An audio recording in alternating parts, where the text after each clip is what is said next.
All right, today I'm going to show you how to service the 2012 Honda Rubicon Foreman 500. This is the power steering. It's got the Hondamatic motor, so you've got the electric shift as well as the automatic transmission. So I'm just going to go through and show you how to completely service this four-wheeler. If you've got questions, make sure and leave those in the comments below.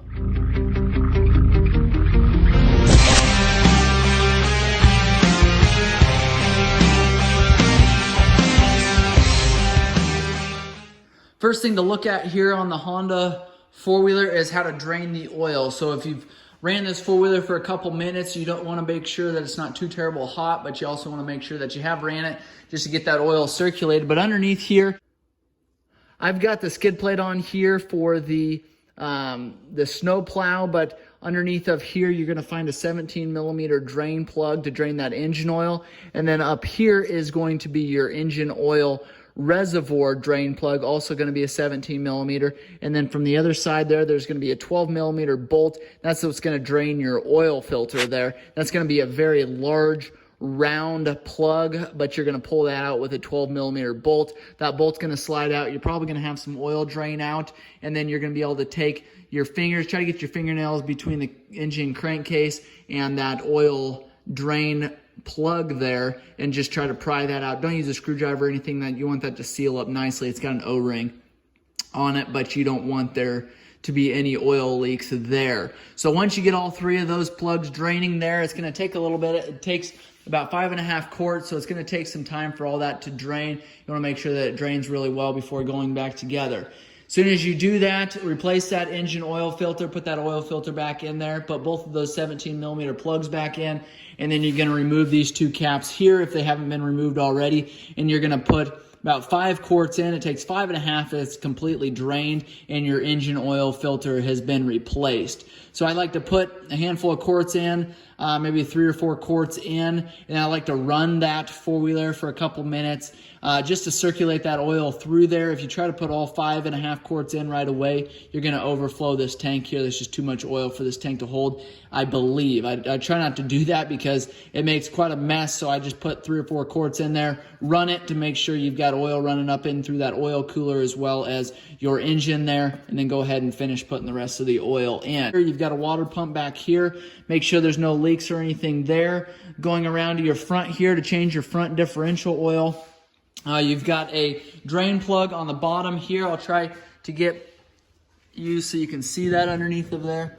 You've got a hole there with a 10mm plug, and that's just directly underneath of that front differential. And then you've got a 17mm plug there. You're going to, takes, I believe, 6.5 ounces of oil to put in here. It's an 80 weight 90 hypoid gear oil.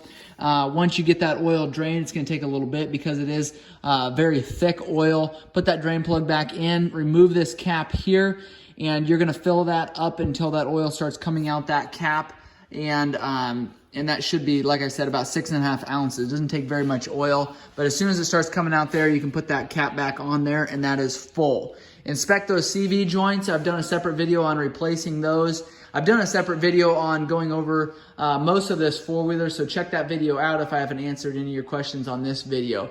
Underneath that panel there is your radiator as well as your oil cooler, but to add coolant to your radiator, pull that Phillips screw there. There's your cap underneath there. Make sure you don't do that when that is hot. On your left-hand side of your four-wheeler here, not a lot of stuff that you need to do underneath these covers as far as servicing your four-wheeler. Right underneath here, and maybe you'll be able to see, you're not going to be able to see very well, that engine oil filter is going to be right in the middle of this cover here. It's going to be actually on your front engine crankcase clutch cover. If you replace your clutch cover, you're going to have your oil filter underneath of there. Your spark plug is on this side here. Go ahead and remove your seat. Remove a couple bolts here, and then there's a couple different plugs throughout this panel here. Remove that. You'll be able to get in there and replace your spark plug. I will show you some specifications, what spark plugs that takes, engine oil capacity, front and rear differential oil capacity. I'll show you those specs at the end of this video, so make sure you stick around for that. On your rear end, on the back side of your four-wheeler here, you've got your rear differential. You also want to drain this oil. I like to do that every time I service these four-wheelers. It has a solid rear axle in here, and that rear differential is always being used depending on how much you are pulling with it, how much mud you're going through, water and stuff like that, it's always just good. Doesn't take very much oil, not very expensive. Just go ahead and drop that oil and replace it every time I service a four-wheeler. Underneath here, you've got a skid plate. You pull these off. There's 3 12mm bolts on the skid plate. Remove the skid plate. There's going to be a 10mm bolt that comes in from the side here. And you could actually get to it with the skid plate on, but then it just drips oil all over the skid plate. So I like to just remove that skid plate. Remove your oil check bolt, which is on this side here, and then remove your drain or your fill plug that's up here. That's a 17mm. Your drain plug, once you have that 10mm drain plug removed, let that oil drain. As soon as it's completely drained, go ahead and put that plug back in. This oil check bolt here should be removed. Fill that oil up with an 80 weight 90 hypoid gear oil. It's the same stuff that's used in the front. Fill that up until it starts seeping out here. You can put that check bolt in, and then you can go ahead and put your cap back on there. Your oil level should be full on there. Going up then to your air filter here, remove your seat, and underneath of your seat will be your air filter. You've got 4 clips here. Make sure you remove those. Use the proper air filter cleaning oil as well as the air filter oil. And that I have in an aerosol can. I've got that available if you would like to purchase it. And going up to your dash here, we've got an oil maintenance light there, an oil change light there. You want to make sure you reset that when you change your oil, and all you do for that is hit your odometer and your reset light all at the same time. Hold it down for at least 2 seconds. That will clear that light. So make sure you do that every time you change your oil. That way you know when it's time to change your oil again.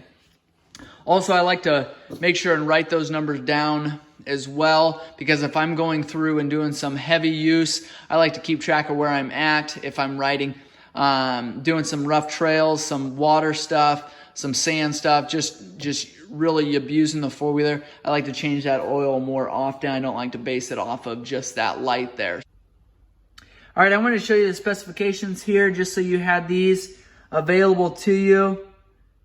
You can see your spark plug there on the right-hand side, as well as displacement, some compression ratio, your idle speed there, cooling system capacity, 1.8 quarts, what coolant they suggest you use in engine oil there on the left-hand side, capacity there, your fuel tank, how much is in your reserve, what fuel to use there, as well as ratio.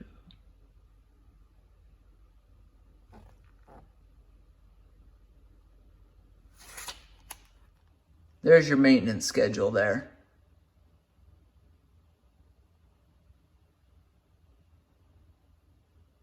If you got questions on this machine, make sure and let me know. Thanks for watching. Make sure you like and subscribe if you found this video helpful. I appreciate any comments that are positive. Thanks for watching.